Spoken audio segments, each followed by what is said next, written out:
यहाँ उपस्थित हुए हमारी माता बहना, हमारे सभी बुजुर्ग और युवा साथी, मैं इतना ही कहूँगा कि ये समय जन्मदिन मनाने का नहीं था,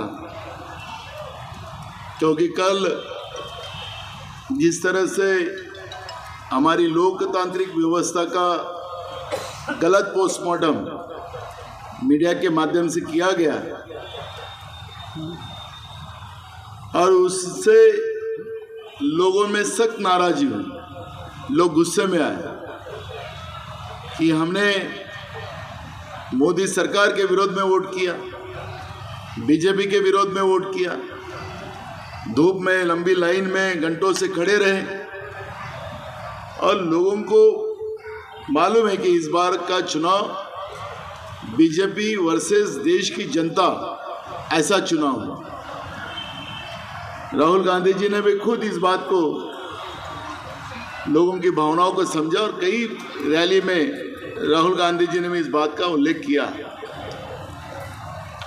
पर जिस तरह से लोकतांत्रिक व्यवस्था का हमारा चौथा स्तंभ, पहली बार ऐसा हुआ कि उसको गोदी मीडिया करके बोला जाता। आपको मैं याद दिलाऊंगा कि जब अपने देश के पहले प्रधानमंत्री जी जवाहरलाल नेहरू जी थे, तो जो नेशनल हेराल्ड जो पेपर जिसके बारे में सोनिया जी को जो तकलीफ दी गई थी, तो वो पेपर के संपादक पंडित जवाहरलाल नेहरू जी थे। और पंडित जवाहरलाल नेहरू जी जो भी निर्णय कैबिनेट में होता था वो निर्णय गलत है, इसमें ये गलतियां हो सकती है, अपने ही निर्णय के ऊपर अपनी गलतियों को सुझाना और लोगों में उस बात में क्या मत बनता है ये समझना और उस जैसे कानून बनाना और लोगों के हित के लिए बनाना। पंडित जवाहरलाल नेहरू जी हो, लाल बहादुर शास्त्री जी हो, इंदिरा जी हो, राजीव जी हो, नरसिंह राव जी हो, जो भी देश के प्रधानमंत्री बने, और राजीव जी ने तो एक कमाल कर दिया कि मीडिया को स्वायत्तता दी, अधिकार दिए उनको कि आपको पूरी स्वायत्तता रहेगी, घटनात्मक दुरुस्ती की, और मीडिया को सरकार के बारे में, सरकार की गलतियां भी होती है तो उनको बोलने का पूरा अधिकार होता है। आपको याद होगा कि उस समय में राजीव जी को बदनाम करने के लिए बफोर्स तोप का मामला उठाया गया, जिसमें राजीव जी का एक पैसे का भी करप्शन का कोई इन्वॉल्व नहीं था। गांधी परिवार को मैं 5 से समझता हूँ, ये सोनिया जी हो, राहुल जी हो, प्रियंका जी हो, वो लोग ना अल्लाह तुमने देखा ना भगवान मैंने देखा। अगर धरती पे साफ सुथरे लोग रहते हैं उन्हीं को अपन लोग भगवान समझते हैं, अल्लाह समझते हैं। तो वो लोग इतने साफ सुथरे हैं कि ये करप्शन उनके लिए कोई मायना नहीं रखता। बिल्कुल सिंपल रहना, तुम्हारे पास हो मेरे पास ज़्यादा कपड़े हो, उनके पास उतने भी कपड़े नहीं होंगे। 4-5 ड्रेस में राहुल गांधी जी अपनी ज़िंदगी जी रहे, इतना सिंपल रहते हो। लेकिन उस साफ सुथरे राजीव जी गांधी जी के ऊपर जब बोफोर्स तोप का जब एलिगेशन किया गया तो मीडिया में पूरी तरह उनको बदनाम किया जा रहा था। वो भी आज की सरकार के जैसे मीडिया के ऊपर दबाव ला सकते थे, लेकिन नहीं, उनका अधिकार है और उनकी बातें है। और जब मैं गलती किया नहीं तो मैं बिल्कुल उसमें से साफ निकलूंगा। और वैसी स्थिति हुई, खुद राजीव जी ने उसमें इंक्वायरी बिठाई, मामला कोर्ट तक गया। राजीव जी जाने के बाद 2014 में जब नरेंद्र मोदी की सरकार आई तब कोर्ट ने डिसीजन दिया कि उसमें राजीव जी का कहीं भी इन्वॉल्व नहीं था, उनको पूरे तरह से बदनाम किया गया।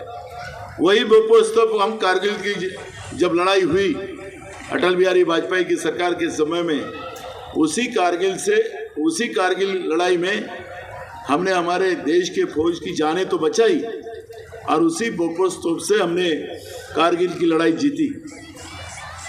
एक दूरदृष्टि रखने वाले लोग, ऐसे लोग आज तक देश के प्रधानमंत्री बने, पर जिस तरह से गए 10 साल में किसी कौम को गाली देना, किसी कौम के बारे में उसको इस देश से हटाने की बात करना, गरीबों को कुचलना। आज राज्य में जो स्थितियां बनी है, पुणे में हुआ, उसका सबसे पहली घटना तो हमारे नागपुर में हुई। जब पुणे की घटना आई तो मैंने जब मुंबई में प्रेस लिया तो पहला उल्लेख मैंने नागपुर के घटना का किया। एक सीरियल महाराष्ट्र में चला, आम आदमी को जीने का कोई अधिकार नहीं, जो मुट्ठी भर अमीर लोग हैं उन्हीं को अब जीने का अधिकार है।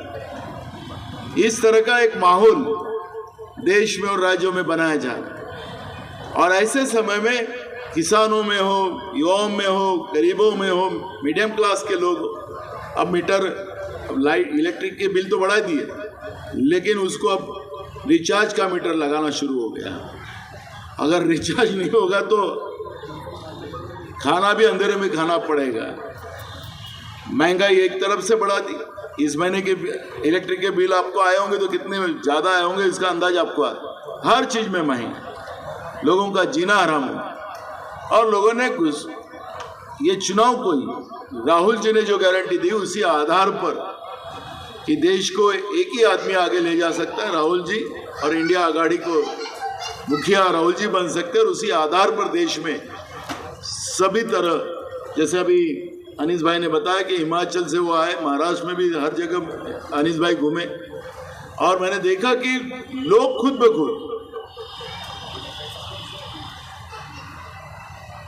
महाराष्ट्र में महाविकास आघाड़ी और देश में इंडिया आघाड़ी को चुना के लाने में लोगों की खुद की इच्छा थी। लेकिन अब एग्जिट पोल ऐसा दिखाता है कि नागपुर में भी हम चुनाव हार रहे हैं, हम रामटेक में भी हार रहे हैं, हम भंडारा में भी हार रहे हैं, हम एक चंद्रपुर जीत रहे, अमरावती हार रहे, अकोला हार रहे, सब जगह में हार रहे, ऐसा दिखा है। लेकिन जब लोगों की भावना, लोगों की बातें जो हमने सर्वे किया उसमें हर जगह कांग्रेस 16 जगह पे महाराष्ट्र में चुन के आने का लोगों के मानस में है, और 16 जगह कांग्रेस जीत के आ रही। 17 सीटें हमने लड़ी थी, 17 में से 16 जगह में कांग्रेस जीत के आ रही है, ऐसा माहौल। और महाराष्ट्र में 38 से 40 सीटें ये महाविकास आघाड़ी की चुन के आएंगी, इस तरह का माहौल। और एग्जिट पोल हमारा चौथा स्तंभ जिस तरह से गोदी मीडिया बना तो लोगों को एकदम विश्व को डाइवर्ट करने का जो माहौल बनाया गया, तो इसलिए मैं अब वसीम भाई को हमने पहले ही बोल दिया था कि हम आएंगे, अगर मैं नहीं आता तो ये नाराज हो जाते हैं, आप लोग भी नाराज हो जाते हैं कि अभी रिजल्ट आने के पहले ही नाना बहुत बड़ा आदमी हो गया, हमारे इसमें आए नहीं। लेकिन मुझे इतना ही कहना है कि हमें हिम्मत रखना है। अंधेरे के बाद उजाला होता ही है, और उजाला बिल्कुल आएगा। 4 तारीख को जो सपना हम सब लोगों ने देखा है उसको हमने पूरा करने का जो मानस बनाया था उसमें हम बिल्कुल सक्सेस होंगे।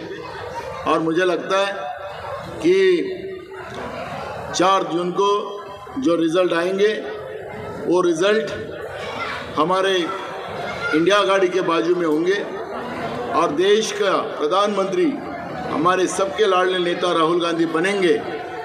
यही मैं बात यहाँ पे रखना चाहता हूँ।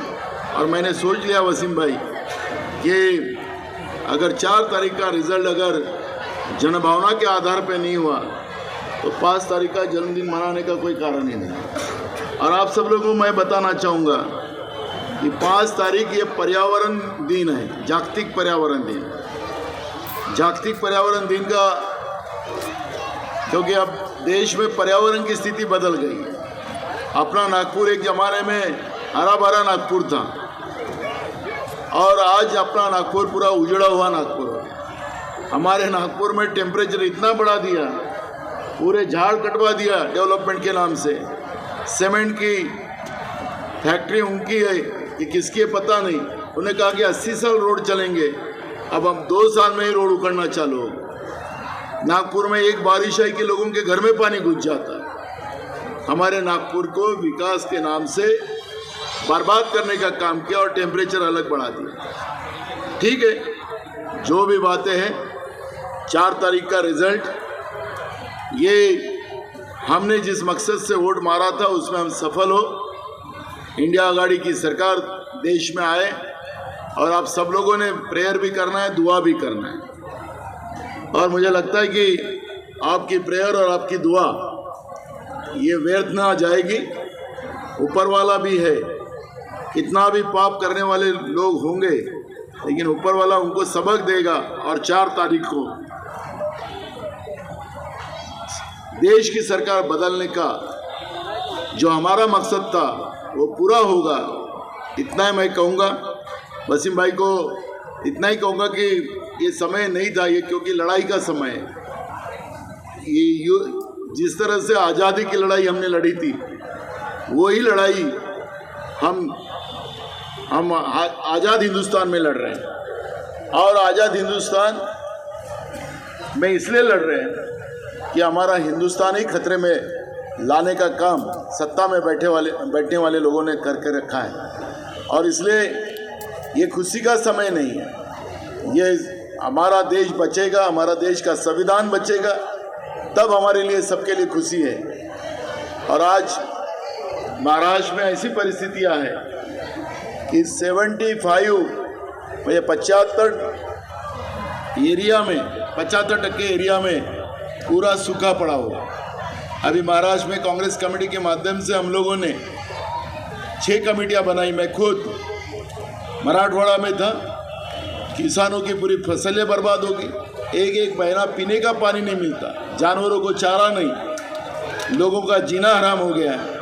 और ऐसे परिस्थिति में हम लोग खुशियाँ मनाएं, ये भी अच्छी बात नहीं है।